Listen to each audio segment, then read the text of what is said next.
Мына бір қарғаға назар аударайық. Ол құмырсқалардың илеуіне жайғасып, қанаттарын жайып, құмырсқаларға өз денесіне өрмелеп шығуына мүмкіндік береді. Құстардың бұлай жасаудағы мақсаты қауырсындары мен терісіндегі зиянкестерден құтылу. Құмырсқалар қорғану мақсатында өздерінен бөлетін қышқылдар құстар үшін нағыз табиғи зиянкестерге қарсы өнім. Табиғатта 250-ге жуық құстардың түрлері дәл осылай құмырсқалардың көмегіне жүгінеді. Паразиттер демекші жануарлар әлемінде олардың түрлері өте көп. Бүгін біз сол зиянкестердің сіз бұрын соңды естімеген таңғаларлық түрімен таныс боламыз. Бұл паразиттің түрі балықтардың ауыз қуысында өмір сүреді. Тіл есек құрттары деп аталатын паразит балықтың желбезектері арқылы ішіне еніп, оның тіліне жабысып қанын сорады. Содан кейін балықтың тілі жойылып түсіп қалған сәтте паразит тілдің орнын өз алмастырады. Жүргізілген зерттеуге сәйкес, тіл есек құрттары тілдің функциясын толықтай өзі атқарады, және оны балықтар тіпті сезбейді. Сонымен қатар, паразит олардың қанымен және шырышымен қоректеніп, иесі балыққа үлкен зиян келтірмейді. Бұл табиғатта зиянкес өзі құрбанның толық бір мүшесін алмастырып өмір сүретін жалғыз белгілі жағдай.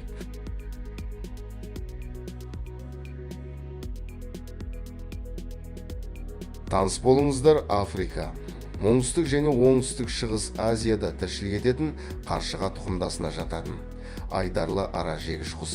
Қарапайым кептерге ұқсаған түріне қарамастан, бұл құс аңшылықтың шебері.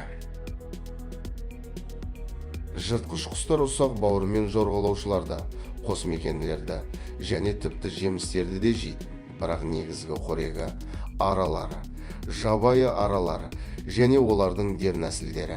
Аңшылық кезінде бұтақта мүлде қозғалмай отырып, ұзақ уақыт араларды бақылайды. Бірде орнитологтар 2 сағат 47 минут қозғалыссыз отырған ара жегіш құсты байқаған.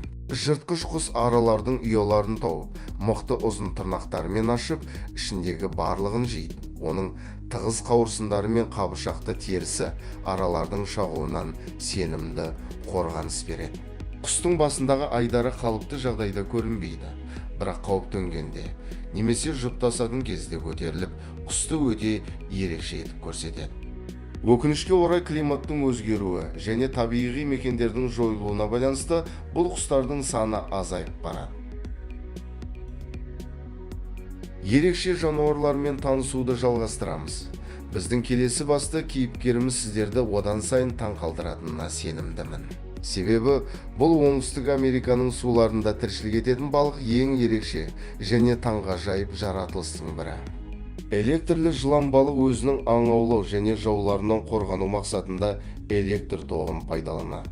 Балықтың тағы бір ерекшелігі атмосфералық ауамен тыныс алады. Сол үшін олар әр 15 минут сайын су бетіне шығады. Жылан балықтар судан оттегін ала алмайды. Өйткені олар оттегі өте аз болатын өте лайлы және тайыз су айдындарында тіршілік етеді. Балықтың басты қабілеті жайында тоқталатын болсақ, олар өзінің электр тоғын бірнеше бағытта қолданады. Арнайы электрлі ішкі мүшелері балықтың денесінің 5-тен 4 бөлігін алады және әртүрлі күшті разрядтарды жасайды. Жоғары кернеуді хантер және мен атты органдары шығарады. Күшті тоқпен жемтігін жансыздандырады және жауларынан қорғанады. Ал сақ-сәтті мүшесі лайлы суда жолды табу немесе байланыс мақсаттары үшін шағын тоқтарды жасайды. Негізгі мүше мен хантер мүшесі жылан балық денесінің төменгі бөлігінде, ал сакс мүшесі құйрықта орналасқан. Электрлі жылан балықтар бір-бірімен 7 метрге дейінгі қашықтықта электр сигналдары арқылы байланысады. Балықтың өлшемі 2,5 метр, ал салмағы 20 келедей болады. Электр жылан балықтары электроситтер деп аталатын арнайы жасушалардың көмегімен ток өндіреді. Бұл жасушалар бірігіп электрлік органды құрайды. Ол балықтың денесінің бойымен орналасады. Бұл электр балығы 800 вольтқа дейін электр энергиясын өндіре алады және ток күші 40 миллиамперді құрайды. Оң полюс дененің алдыңғы жағында, теріс полюс артқы жағында орналасқан. Бұл балықтар қолтырауындардың өзін қимыл қозғалыссыз қалдыра алады.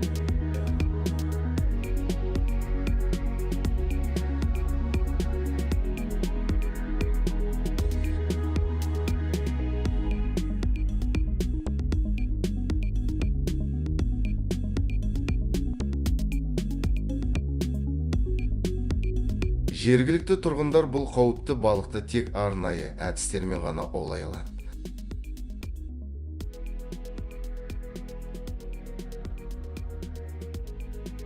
Жыланбалық тұқымдастары бізді таңқалдыруды жалғастыруда.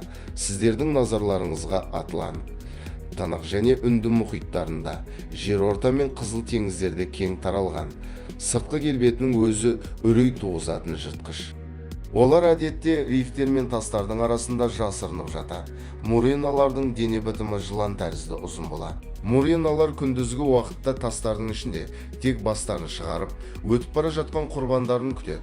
Ал түнде індерінен шығып аңшылық жасайды. Олар әдетте балықтармен қоректенеді. Сонымен бірге шаян-тәрізділер мен сегізаяқтарға да шабуыл жасайды. Жыланбалықтың аузы үлкен, екі жақ сүйегі бар.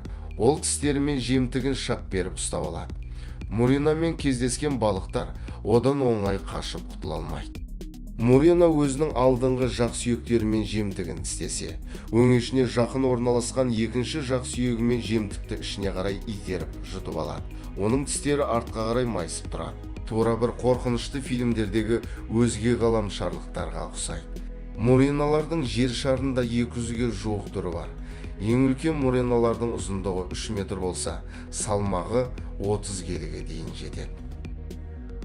Өрмекшілер бізді таңғалдыруды жалғастыруда.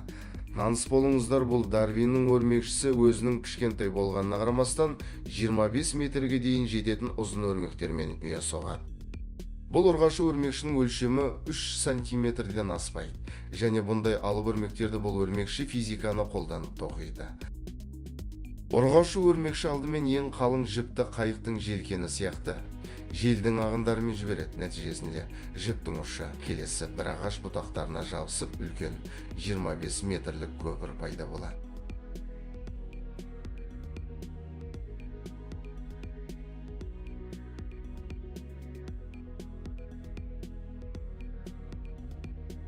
Ең басты жұмыс аяқталды. Енді өрмекші өзінің алып торларын тоқуды бастайды. Американдық және словениялық ғалымдардың бұл өрмекшінің жібі оқ өткізбейтін құрш жасайтын кевлар атты матадан 10 есе мықты екенін анықтады. Ғалымдар бұл өрмекшілердің геномын ашып, одан бірге ақуызды тапты. Бұл ақуыздың бөлшектері жіптің жалпы құрылымның тұтастығын сақтай отырып, созуға көмектесетін серіппелер рөлін атқарады. Дарвиннің өрмекшісінің тағы бір ерекшелігі оның жіп беретін мүшелері ұзындау және басқа өрмекшілердікінен біршама өзгеше орналасқан. Бұл оған осындай ұзын жіптерді шығаруына мүмкіндік береді. Ғалымдардың айтуынша, олардың зерттеулері жер бетіндегі ең берік синтетикалық биоматериалдарды жасауға жол ашады. Жаңа өнім медицина мен құрылыста қолданылуы мүмкін. Бұл сирек кездесетін өрмекші Мадагаскар аралында тіршілік етеді.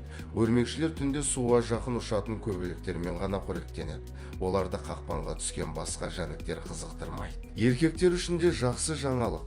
Бұл өрмекшілердің ұрғашылары өз аталықтарын жемейді. Ары кетсе жай ғана өлтіре салуы мүмкін. Сондықтан да нағыз еркектер ұрғашының ұясына өз еріктерімен барып, осындай керемет өрмектердің пайда болуына мүмкіндік жасайды. Әрбір үлкен мықты ұрғашы өрмекшінің артында кішкентай аталық өрмекші тұрады. Осыны есте сақтап ұмытпайық.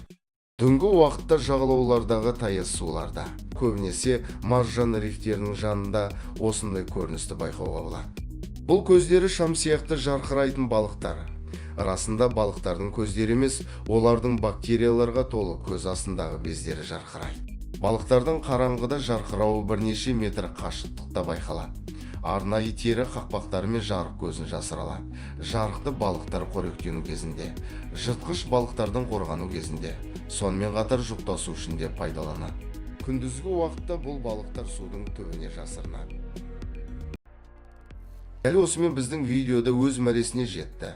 Назарларыңызға рахмет. Видео қызықты әрі пайдалы болса, арнама жазылып, лайк басып пікір қалдыруды ұмытпа. Келесі кездескенше сау болыңыздар.